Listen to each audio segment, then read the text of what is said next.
नमस्कार, मैं हूं किरण। आप देख रहे हैं प्राइम टीवी। स्वागत है आपका प्राइम उत्तर प्रदेश में। उत्तर प्रदेश की खबरों का रुख करने से पहले लोकसभा चुनाव की घोषणा से लेकर बड़ी खबर है, जहां सूत्रों के हवाले से ये खबर निकलकर सामने आई है कि 16 या 17 मार्च को लोकसभा चुनाव की घोषणा हो सकती है। सुप्रीम कोर्ट में 15 मार्च को चुनाव आयुक्तों की सुनवाई से पहले आज पीएम की अगुवाई में चयन समिति की बैठक होनी है।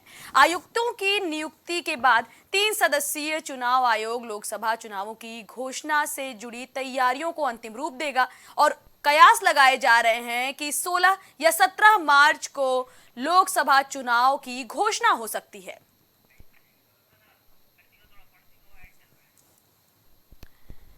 कुल मिलाकर लोकसभा चुनाव पर सबकी नजरें टिकी हुई हैं। आचार संहिता कभी भी लागू हो सकती है। ऐसे में आज के बाद यानी कल पीएम मोदी की मौजूदगी में होने वाली बैठक के बाद कयास लगाए जा रहे हैं कि 16 या 17 तारीख को लोकसभा चुनाव से जुड़े बड़े ऐलान या घोषणाएं की जा सकती हैं। लखनऊ सीएम आवास में सीएम योगी आदित्यनाथ ने 39 एसडीएम, 41 डीएसपी और 16 कोषाधिकारियों को नियुक्ति पत्र बांटे। इस दौरान प्रमुख सचिव गृह संजय प्रसाद, डीजीपी प्रशांत कुमार मौजूद रहे। साथ ही साथ मौके पर एडीजी एलओ अमिताभ राय भी सीएम आवास पर मौजूद रहे।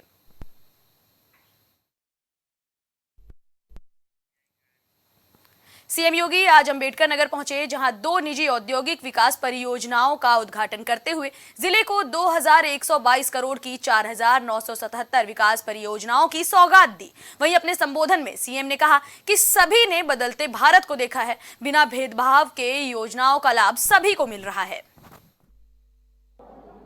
होली के ठीक पहले जनपद वासियों को प्राप्त हो रही है, इसके लिए मैं आप सबको हृदय से बधाई देता हूं। बहनों और भाइयों, जब अच्छी सरकार आती है तो सुरक्षा भी देती है और समृद्धि भी देती है, लोक कल्याण का कार्य भी करती है और साथ साथ आपके जीवन में परिवर्तन लाने के लिए आपको गरीब कल्याण योजनाओं के साथ भी जोड़ती है। आपने पिछले 10 वर्ष में प्रधानमंत्री मोदी जी के नेतृत्व में एक बदलते हुए भारत को देखा है। पहले हम लोग देश के अंदर पहचान के लिए मोहताज होते थे, दुनिया के अंदर सम्मान नहीं था, देश के अंदर कहीं आतंकवाद था, कहीं नक्सलवाद था, कहीं अव्यवस्था थी, अराजकता थी। लेकिन 10 वर्ष में पूरी दुनिया के अंदर सिरमौर के रूप में उभरा हमारा भारत एक नए भारत के रूप में है। ये नया भारत देश के 140 करोड़ लोगों का सम्मान भी बढ़ा रहा है, उनकी समृद्धि में भी वृद्धि कर रहा है, सुरक्षा का बेहतर वातावरण भी दे रहा है, नौजवानों की आजीविका की व्यवस्था भी कर रहा है और साथ साथ अयोध्या में रामलला को फिर से विराजमान करके आपकी आस्था को सम्मान भी दे रहा है। विकास की ढेर सारी अन्य योजनाएं भी हैं, आप सबको इसका लाभ प्राप्त हो सके, आज इसी के लिए मैं यहां पर आया हूं। मैं एक बार फिर से इन ढेर सारी योजनाओं के लिए आपको बधाई देता हूं, आप सभी अम्बेडकर नगर वासियों को बधाई देता हूं। सीतापुर में उप मुख्यमंत्री ब्रजेश पाठक का दौरा तय हुआ है। डिप्टी सीएम जिला अस्पताल पहुंचकर मरीजों के इलाज की व्यवस्थाएं देखेंगे। साथ ही लालबाग चौराहे पर पूर्व पीएम भारत रत्न पंडित अटल बिहारी की प्रतिमा का अनावरण करेंगे। अब ये चौराहा अटल चौराहे के नाम से जिले में जाना जाएगा। आगरा के थाना जगदीशपुरा क्षेत्र में मौजूद मानस नगर में बिना एनओसी के चल रही जूते की फैक्ट्री में आग लग गई। हादसे की जानकारी मिलते ही मौके पर पहुंची पुलिस और दमकल ने आग पर काबू पाया। बताया जा रहा है कि आग शॉर्ट सर्किट की वजह से लगी थी, जिसमें लाखों का नुकसान हुआ है। अलीगढ़ के थाना बरला इलाके में 14 साल की नाबालिग का शव फांसी के फंदे से लटकता हुआ मिला, जिससे इलाके में सनसनी फैल गई। मौके पर पहुंची पुलिस ने शव को पोस्टमार्टम के लिए भेज दिया। वहीं मृतका के परिवार का आरोप है कि उनकी बेटी के साथ दुष्कर्म करने के बाद शव को फांसी के फंदे से लटकाया गया है। फिलहाल पुलिस ने मामला दर्ज कर लिया है और मामले को आत्महत्या से जुड़ा मामला बताया है। दूसरी ओर परिवार ने पुलिस पर भी आरोप लगाया है और कहा है कि इस मामले में आरोपियों की गिरफ्तारी जल्द से जल्द की जाए। बुलंदशहर में डिबाई थाना क्षेत्र के चिरौरी में खौफनाक वारदात को अंजाम दिया गया। बताया जा रहा है कि शराब पार्टी कर रहे दोस्तों में विवाद होने पर विनोद नाम के शख्स ने नेम सिंह नाम के शख्स को गोली मार दी। वहीं घटना से गुस्साए नेम सिंह के परिवार ने विनोद की भी पीट कर हत्या कर दी। सूचना पर पहुंची पुलिस ने दोनों शवों को पोस्टमार्टम के लिए भेज दिया है और विनोद की हत्या के मुख्य आरोपी को गिरफ्तार करते हुए आगे की कार्रवाई शुरू कर दी है। इटावा के भरतना सिद्धपीठ प्राचीन पाली खुर्द में मौजूद प्राचीन पालट देवी मंदिर पर लगातार चोरी का मामला बढ़ता ही जा रहा है। भक्तों का कहना है कि 2 साल में मंदिर से 5 बार चोरी हो चुकी है। लाखों रुपए कीमती आभूषण और पीतल के घंटे चोरी हो चुके हैं। जानकारी के मुताबिक चोरी का वीडियो सीसीटीवी कैमरों में कैद भी था। वहीं गांव वालों का यह भी कहना है कि मामले में पुलिस कुछ नहीं कर रही है। मंदिर है, ये स्थान है माँ पालट देवी का, ये सिद्धपीठ माँ है और हम नहीं, हमारी नहीं, पूरे क्षेत्र की ये पूजनीय स्थान है, पूजनीय माँ है। और जब हम सबकी पूजनीय देवी के ऊपर कहीं ना कहीं आस्था के प्रति कोई खिलवाड़ करेगा तो जनता तो आक्रोशित होगी। जनता का तो ये हक है कि जिस स्थान को लोग पूजते हैं आप उसके साथ खिलवाड़ करेंगे तो जनता क्यों नहीं आक्रोशित होगी। चांदी की तरह घंटा चले गए, सोने चांदी के आभूषण चले गए, सब कुछ चला ही गया है। चोर यहाँ सीसीटीवी लगे हैं, कैद नहीं होते क्या? कैद हो चुके हैं। पिछली बार चोरी में कैद हुए थे। जांच में क्या निकल के आया? जांच ही नहीं हो पाई। सीसीटीवी हुए, लोगों ने सब मिलके, गांव वालों ने फुटेज भी दिए थे। अब पता नहीं कि उसमें क्या हो रहा है क्या नहीं हो रहा है। शासन प्रशासन कुछ नहीं अभी तक कर रहा है। अब देखो क्या करता है। उम्मीद है हम लोगों में कब चोरी हुई थी? अभी तो शिवरात्रि के दिन हुई थी। क्या क्या गया है उसमें? घंटे गए हैं, माँ के आभूषण गए हैं, चांदी की जंजीर वगैरह, सोने की जंजीर थी और चांदी की तोड़ियां थी और मुकुट भी था चांदी का। ये सब आभूषण गए। अभी आपने सुना कि किस तरह से ग्रामीणों में रोष है, किस तरह से वो नाराज है, क्योंकि इन ग्रामीणों का कहना है कि लगातार मंदिर में चोरी की वारदात को अंजाम दिया जा रहा है, लेकिन पुलिस इस मामले में कोई कार्रवाई नहीं कर रही है। गांव वालों का कहना है कि 2 साल में 5 बार हुई चोरी इस बात की तस्दीक करती है कि चोर बिल्कुल बेखौफ हैं। उन्हें ना कार्रवाई का डर है, ना ही सजा का। लगातार आरोपी इस मंदिर में चोरी की वारदात को अंजाम दे रहे हैं। यहां से अब तक लाखों रुपए गायब हो चुके हैं, कीमती जेवरात गायब हो चुके हैं। वहीं गांव वालों की माने तो मंदिर में लगाए गए घंटे भी यहां से चोरी कर लिए गए हैं। बावजूद इसके अभी तक पुलिस आरोपियों को गिरफ्तार नहीं कर पाई है। लोकसभा चुनाव और त्योहारों के मद्देनजर पुलिस लगातार एक्शन मोड में नजर आ रही है।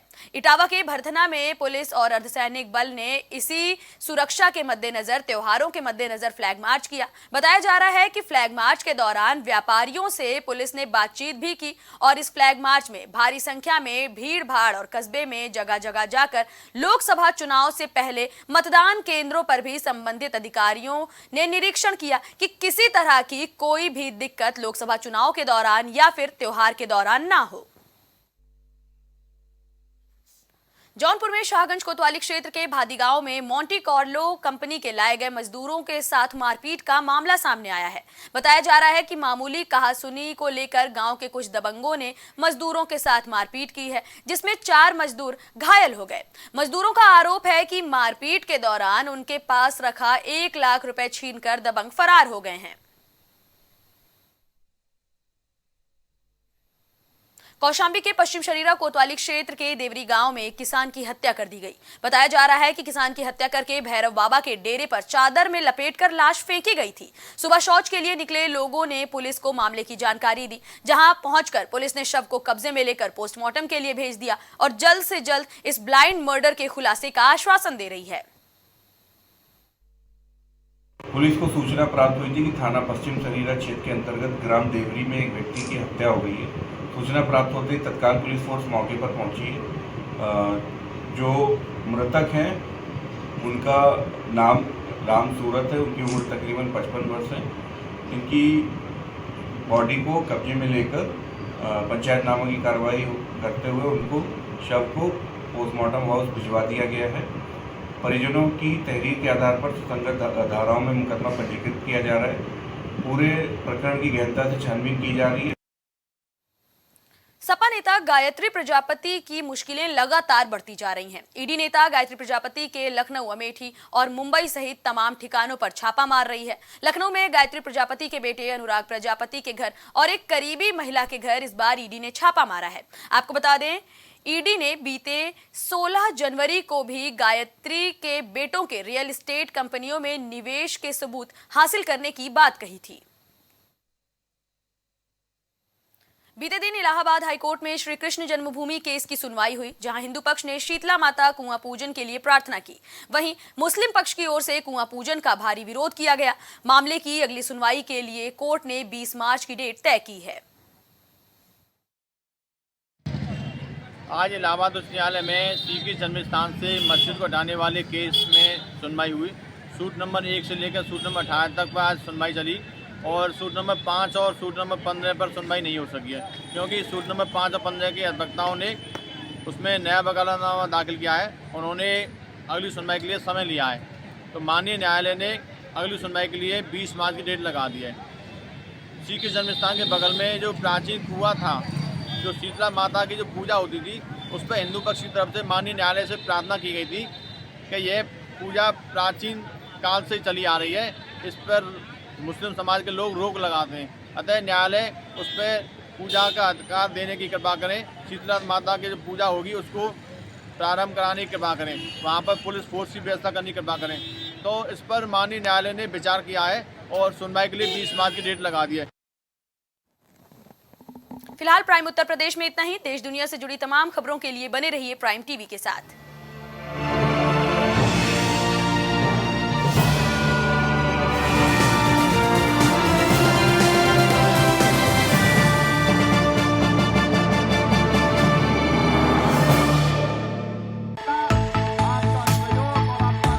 कुछ भाव पुष्प।